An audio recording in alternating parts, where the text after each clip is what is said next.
Well, MOROSO is an interesting company because it's between sort of craft and industry. So the majority of work that they do is what I call craft tech. So it's using pretty good craft, modern extended technologies, whether that's embroidery on a digital embroidery on a sofa, or the way they might construct something, where they can make one, or they can make 1,000 or 1,000,000 or whatever they do.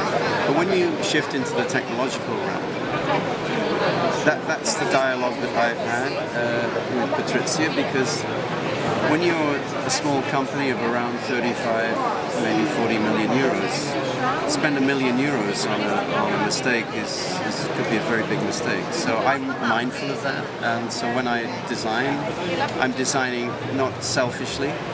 I'm designing, trying to embrace all aspects of this. So from a manufacturing standpoint, you know, we went to visit a stamping company, a metal stamping company that makes all the body parts for Ferrari. Incredible. But they were too expensive. The chair died overnight because the cost was too much for the mold, for the stamping, and the pressing. And it was MOROSO that found another company. I know we never give up in my studio, especially with an object like this, which I do it for a lot of reasons, but I also do it because my people love it. The people who work for me want that chair to exist, and they'll work midnight, 1 o'clock, 2 o'clock to remake the data because they want it made. Well, I mean, what a privilege. So we practice parametric design in my studio, which means that you can actually give such an authority to the data that you create that we can see everything that is going to happen. So when you create an object, I'm only looking for mistakes, and it's what I know. I already know it. So I took my time to get here today because I knew I'd had feedback from very interesting people on my phone that said, wow. So I knew it was going to be okay. I mean, it's a prototype, but the thing is, it's pressed, and it's pressed in 3 stages. One is you press the shape, which is a very sophisticated shape. If you see it, I can send you some images maybe, or we can get them from Diatom. But the first press shape actually looks like a Russian military helmet. It's got this very sophisticated, weird anatomical shape to it. So the first pressing is pure and very beautiful. And that, how can I say, that anneals the material to a point where then when you do the secondary pressing, you get beautiful definition.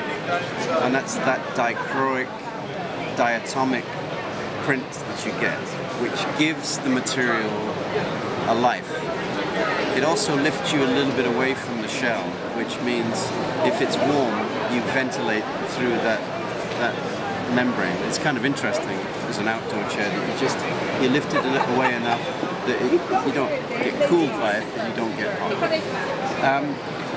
So it's a 3-stage. The third stage is that then we press those little tabs that they're generated from the slots, and of course they can't be that long because they just can't be, because you can't press down that deep. So we press them as long as we can, and in the pressing process we try to press them as far as we can, so that then the secondary operation on those elements is minimized.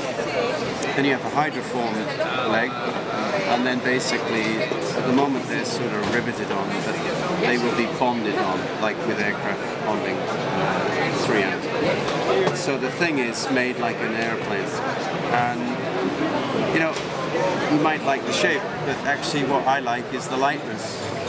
You know, I can pick it up in one hand, and I'm not quite well, but I lost a lot of weight, so I lost a lot of my strength. But I think that's important. I think it doesn't need to be too light, but you know, if you picked up your iPhone and it weighed 1 kilo, you'd say it's lovely, but and the same is cars. Cars are going to get lighter. Everything has to get lighter because lightness is a virtue. Ways, I suppose.